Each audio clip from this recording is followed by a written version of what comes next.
Olá a todos, boa tarde, boa noite, bom dia. Sei que hora você vai estar vendo esse vídeo. Desta feita, hoje, 29, do 11 de 2025, sábado, vamos dar continuidade, quero dar continuidade ao ensinamento do racionalismo cristão, E já tem feito alguma tradução no outro vídeo sobre esse trabalho aqui. Saudoso professor Benito Bifano, Humanidade, Manual Prático da Espiritualidade, Patrimônio da Humanidade. E hoje nós vamos ver, desta feita, com o assunto sobre a evolução, Um dos principais assuntos, nós vamos dar entrada agora em vários assuntos sobre o racionalismo, Depois vamos ver sobre espírito, sobre força e matéria, sobre religião, um bocado de coisa aqui. Muita coisa nós vamos ver deste conceito. Racionalismo é uma filosofia, Não é religião. Como já foi explicado anteriormente, baseado, o racionalismo baseado no ensinamento do Cristo, tem como base também os fundamentos cristãos. Então a evolução, como é que procede a evolução, a nossa evolução, O princípio fundamental da vida no universo é a evolução. Tudo está em evolução, O universo está em evolução, a criação está em evolução, nós, seres humanos, estamos em evolução. Nela, na evolução, reside a base do entendimento de tudo quanto se passa dentro e fora do alcance visual humano. Não há explicação lógica nem racional para a existência se a evolução não é devidamente considerada. A evolução estará sempre presente, sempre viva, sempre atuante em todas as manifestações da vida, desde quando esta começa a despontar. A evolução faz-se sentir em tudo na terra. Na semente que brota para transformar-se numa flor, na árvore que se agiganta e frutifica na trajetória de um ciclo, no ser que se aprimora frequentando a escola, no desenvolvimento das artes, das letras, das ciências, das atividades sociais e produtivas. O ser humano surgiu neste mundo como resultado da ação construtiva do princípio inteligente nos diversos domínios da natureza. Essa marcha evolutiva prossegue sem qualquer interrupção ou alteração. Apesar do adiantamento atual do planeta, apenas os espíritos que agora iniciam seu progresso em corpo humano encontram na época presente condições mais favoráveis ao desenvolvimento mental. Uma coisa, porém, é certa: a evolução tem que ser operada a qualquer custo.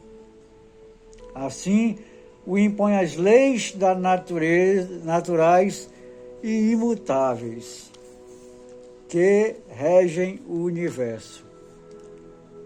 E essas leis evolutivas são indiferentes à pretensão dos que pensam poder iludi-las ou as anular. A sucessão das existências ou multiplicidade de vidas corpóreas de uma individualidade consciente, o espírito, denominada reencarnação, é condição essencial ao seu progresso. Deve, por isso, a pessoa imprimir uma superior orientação à vida para encurtar o processo de sua evolução, esforçando-se por ser operosa e progressiva, tendo sempre a atenção voltada para o aprimoramento da própria personalidade. A história da humanidade está assinalada por inumeráveis marcos indicativos de sua imensa trajetória evolutiva. E porque é impossível percorrer todo esse extenso caminho numa só existência física. Muitos se negam a admitir a evolução, para não serem forçados a reconhecer a reencarnação como o elemento pelo qual ela se processa.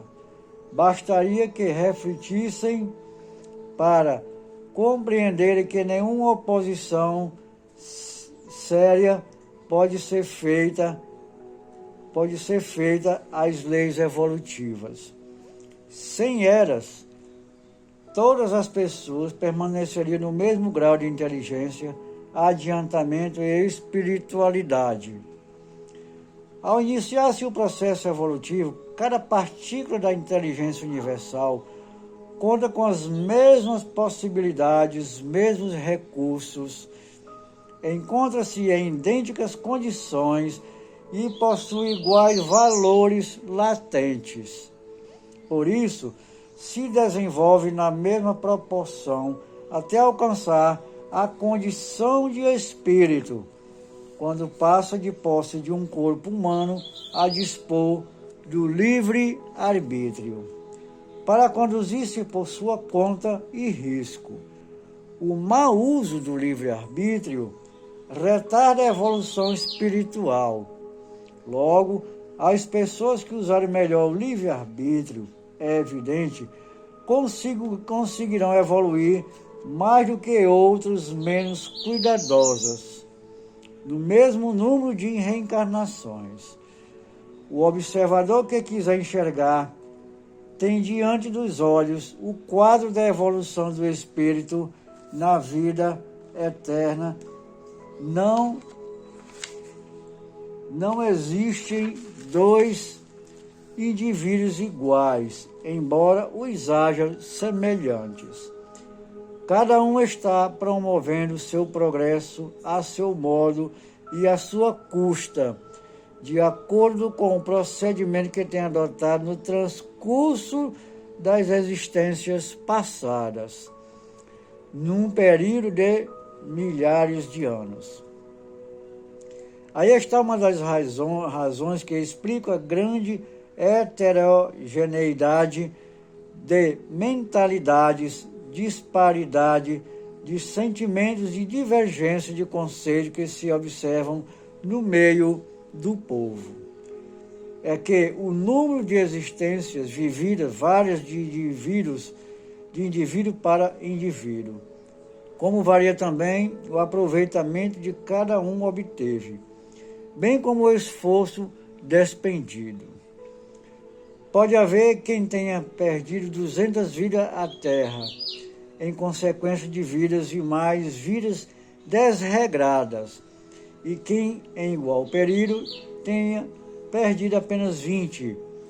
Este, sem dúvida, está muito mais evoluído do que aquele. A evolução espiritual é, portanto, resultado de esforço, de vontade, de aspirações de progredir. Todavia, qualquer pessoa está sujeita às contingências da vida terrena, algumas das quais escapam inteiramente à sua vontade, como as epidemias, as calamidades públicas, os cataclismos geológicos. Daí a necessidade de ser encarado com simpatia e elevação de sentimentos o semelhante que se ache em situação desfavorável em qualquer região do planeta, pois toda a humanidade constitui uma única família a habitar passageiramente este mundo, para realizar o seu progresso espiritual. Humanização deve ser o lema comum, e cooperação e confraternização representam os elementos capazes de destruir a animosidade entre as pessoas. Por mais agitadas que sejam as conturbações terrenas, cumpre ao ser humano pensar com elevação e proceder com benevolência. Na escola, não se pode recriminar o aluno do primeiro ano por não saber tanto quanto o do quinto. De igual forma, os que evoluem neste mundo escola, a terra, por pertencer às mais variadas graduações espiritual, agem sob um estado correspondente ao seu grau de evolução e não vão além das suas possibilidades. Enganam-se então os que se julgam perfeitos em matéria de espiritualidade. De nada lhe valerá fechar os olhos à realidade espiritual, porque a custa de novas experiências, de prolongadas meditações, de estudo, de trabalho, de sofrimentos derivados das lutas que todos empreendem na Terra, terão de conquistar os graus de espiritualidade que lhes faltarem para alcançar o conhecimento dessa realidade com a força de convicção resultante da evidência dos fatos. Espiritualidade e intelectualidade são atributos diferentes que a pessoa aprimora independentemente, podendo avançar mais no desenvolvimento de um ou do outro, no curso de cada existência. Indispensáveis, ambos, a evolução do espírito terão de ser alcançados com esforço e determinação. O desenvolvimento espiritual obedece, como o intelectual, a uma complexidade de aptidões, de conhecimento, de experiência que o espírito obtém, cumprindo fases de um processo evolutivo no qual se inclui as múltiplas encarnações em diferentes lugares. Todos sabem que os povos diferem um dos outros. Essa diferença é mais acentuada ainda de país para país, onde se verifica hábitos, costumes, tendências, gostos, inclinações e temperamento muito desiguais. Em cada um desses aglomerados humanos, o espírito conta com determinadas condições para desenvolver faculdades que sentem estarem atrasadas, se colocadas em confronto com o desenvolvimento já adquirido de outras. Nenhuma pessoa pode possuir somente defeitos ou qualidades. Ambos são características que fazem parte da sua personalidade moral. A luta que elas empreendem tem por fim reduzir as imperfeições e aumentar as virtudes, desde quando começa a despertar para o lado evolutivo da vida. Assim, como uma soma de indivíduos representa um povo, a sua formação moral indica o resultado parcelado das qualidades e dos efeitos e dos defeitos desse mesmo agrupamento social. Por assim ser, é que cada um dá a sua maior ou menor contribuição para a variação do nível moral do povo em cujo meio deliberou evoluir. Portanto, quem faz evoluir o planeta são seus habitantes. Nos primórdios da civilização, eles possuíam um grau de evolução muito baixo do atual. A compreensão e o conhecimento das coisas são fruto de evolução do espírito. E parcela da humanidade já considerava a vida sob um aspecto que se aproxima cada vez mais da espiritualidade. É lamentável que o ser humano transforme a larga estrada da evolução espiritual num estreito aspecto e sinuoso caminho repleto de obstáculos difícil de transpor. terá de compreender cedo ou tarde que a humanidade caminha na mesma direção e para alcançar o idêntico fim, o aperfeiçoamento espiritual, só atingível pelo esforço próprio, bem orientado pelo trabalho individual, disciplinado e pela conquista do saber à custa de variedade intensa e permanente. Assim sendo, precisa o leitor conscientizar-se de si mesmo e em si mesmo aprender a confiar, certo de serem imersos, obscurosos que possui para levar o bom termo cada existência física. Com esse pensamento, ficará sincronizado com a corrente da evolução, por onde fará sua ascensão espiritual sem grandes tropeços e sem maiores sacrifícios. Muito bem, amados irmãos, aqui está aqui um pequeno trecho, dessa questão sobre a nossa evolução, Aqui o autor faz menção, de como nós podemos alcançar essa evolução em nossa vida aqui neste mundo terra, tá?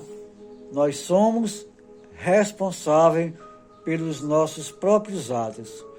Não culpe os outros daquilo que você não faz para si mesmo, tá? Aquela dita do Evangelho, que o Cristo falou: conhecereis a verdade e a verdade vos libertará.